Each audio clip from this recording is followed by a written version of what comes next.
Breaking news. Welcome to today's headlines. What Barrister Ejiofor replied Buhari over his statement against Mazi Nnamdi Kanu will shock you. What Barrister Ejiofor replied Buhari over his statement against Mazi Nnamdi Kanu will shock you. So my dear listeners, from wherever you're listening from, please stay tuned as I read today's news. Over the years, the indigenous people of Biafra, popularly known as IPOB all over the world, has been fighting for the freedom and the restoration of the sovereign state of Biafra. The leader of IPOB, Mazi Nnamdi Kanu, have always maintained that the United Nations organizations will conduct a referendum for the great people of Biafra to vote and decide whether to remain in Nigeria or leave Nigeria totally and form a new government known as Biafra.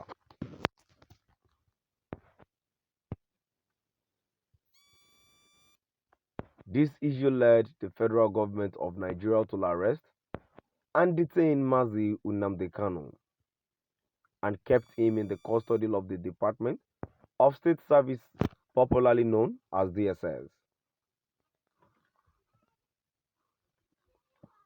Different people all over the world have told President Muhammadu Buhari to release Mazi Nnamdi Kanu because he's fighting for a just cause and maintain that he didn't commit a crime punishable before the law for fighting for the freedom of his people.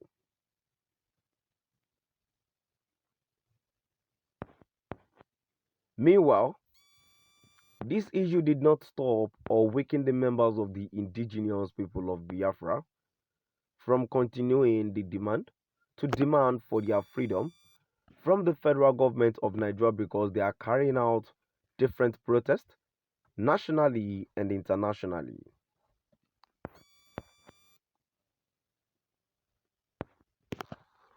The counsel to the leader of the indigenous people of Biafra, Barrister Ejiofor, have told the citizens of Nigeria to tell President Muhammadu Buhari that he should know that his client, Mazi Nnamdi Kanu, didn't jump bail in 2017.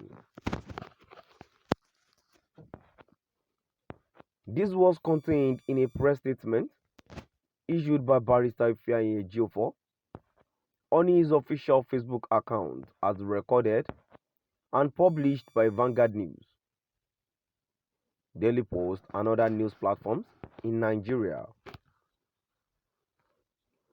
This statement came as a response to President Muhammadu Buhari, who told the Prime Minister of Britain, Boris Johnson, that Mazi Nnamdi Kanu jumped bails in 2017.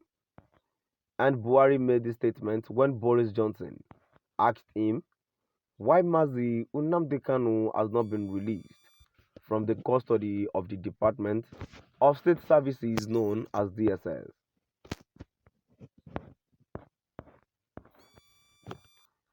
While reacting to this development, Barrister Ejiofor stated it clearly that Mazi Nnamdi Kanu didn't jump bail because the Nigerian military that invaded his house made him to flee out of the country.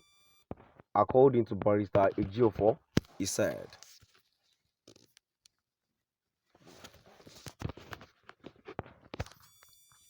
"My attention has been drawn. Video calls and messages from foreign colleagues, friends, and well-wishers to a profoundly shocking statement credited to the President of the Federal Republic of Nigeria, Major General Muhammadu Buhari, at a bilateral meeting he held with the British Prime Minister Boris Johnson on the sidelines of the 26th Commonwealth Heads of World Heads of Government meeting at Kigali, Rwanda.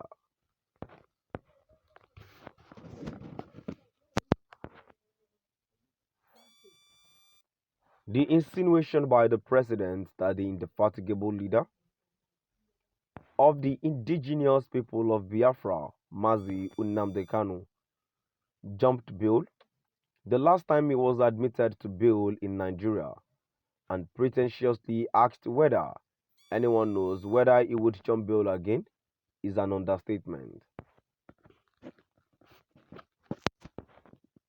Continuing with his speech, he said that every reasonable human being knows that Mazi Nnamdi Kanu didn't jump bail but he fled out of Nigeria due to the fact that the Nigerian military invaded his house forcefully and killed a lot of people in his house.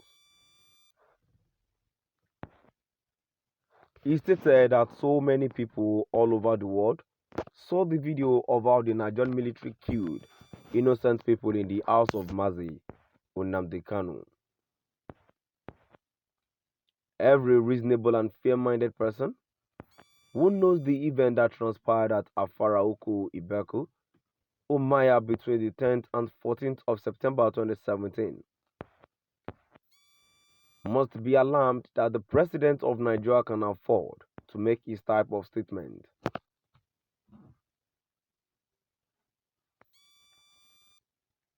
With profound respect, the statement is careless, mischievous, utterly false in character, and in content, pedestrian, and confirms once again the entrenched hatred, odium, and contempt this infinitely divisive and partisan precedent as for people of the Igbo race. For the president to make this kind of false and prejudicial statement about a week to the delivery of a reserved ruling on a critical application to set aside the order revoking the bail of Mazi Nnamdi Kanu brought on his behalf and pending at the Federal High Court, Abuja, speaks volume. To my dear listeners, now I've come to the end of our today's news. Please do drop by at the comment section